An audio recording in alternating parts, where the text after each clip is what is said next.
and any future pain and suffering that you may suffer.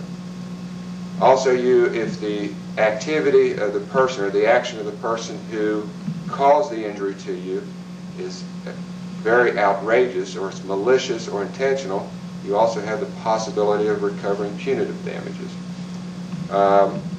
Who may sue if you're injured in an automobile accident? Of course, if you're the driver of the other automobile and you've done nothing wrong, then you can sue the other person who is operating the other vehicle. If you are a passenger in an automobile which is involved in a wreck, you could possibly recover from the driver of the vehicle you are in under his insurance policy. And if there's more than one vehicle involved in the accident, you possibly could recover from the driver of the other vehicle.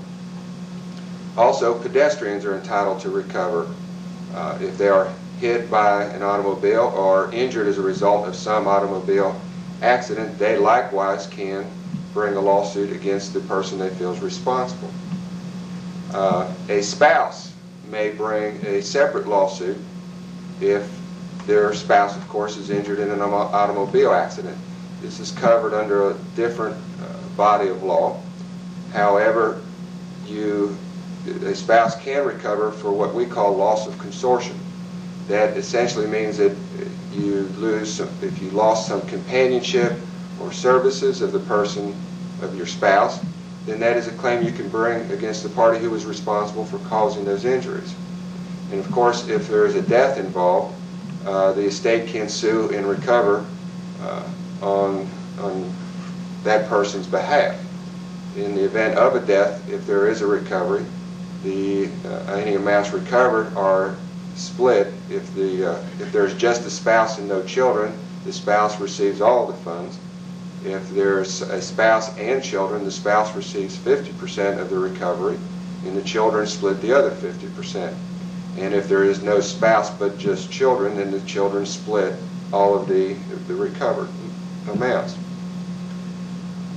With respect to statutes of limitation, for the person who is injured, there is a 2-year statute of limitation.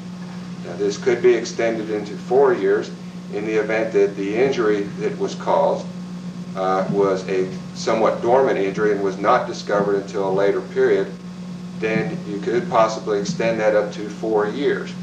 It can also be extended up to 4 years if you are receiving benefits, the no-fault benefits that Jim was discussing earlier. If you have received benefits, the date of the last payment of benefits will begin a 2-year statute of limitations, but in no event will it ever go beyond 4 years.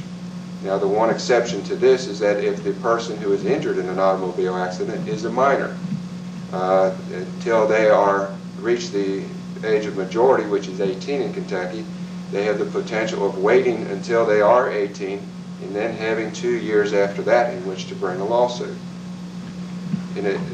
The other exception is that if the spouse is bringing a claim for the loss of companionship claim, as I suggested before, the spouse only has a 1-year statute of limitations. That right of claim by that spouse is a completely different body of law, and our legislature has not seen fit to extend that beyond the 1-year period. If you are involved in the accident, it is suggested that you seek legal counsel to have him advise you of your rights. Most attorneys, if there is a spouse involved, would like to bring any lawsuit that has to be brought within that 1st year so as to ensure that any and all claims by both the injured party and perhaps the spouse are brought.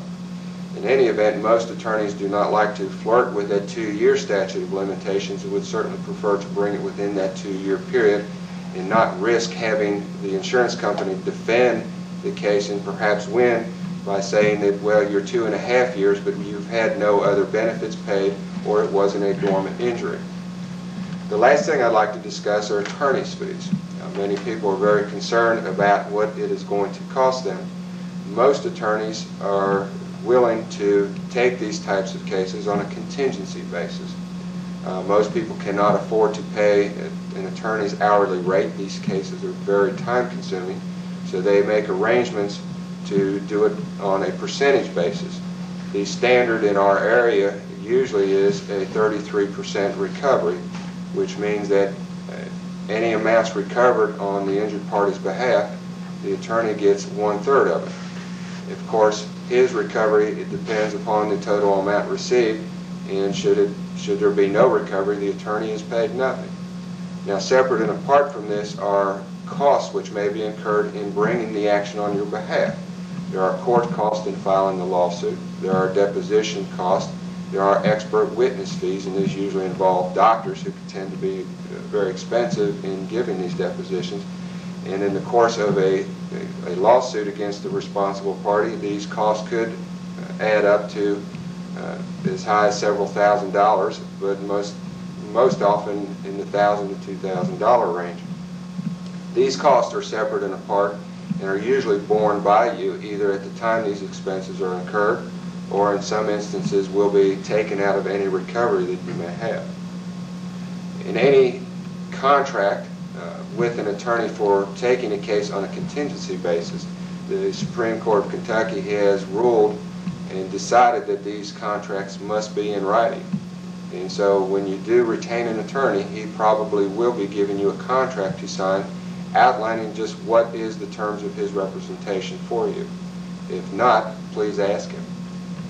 That will conclude my portion of the presentation. Thank you. Thank you, Ed. What we've tried to do here is give the audience some pointers or guidelines toward the initial thoughts that should come through their minds if they're involved in a traffic accident, and some of the preliminary procedures and thought processes that they'll be confronted with following the accident. As with all legal areas and topics, it seems, this area is quite complex. It's difficult for we lawyers even, and certainly the average citizen, to get a firm grip on all of the complexities of insurance law and negligence law. And we haven't attempted to try to do that, but we have tried to give you some, as I said, pointers in the right direction as to what to do and think when you do have the misfortune of being involved in a car accident. And I'd like to thank Ed and Jim for giving their time to this, and to you, the audience, for making it possible as well. And I think that concludes our portion of the program. Thank you.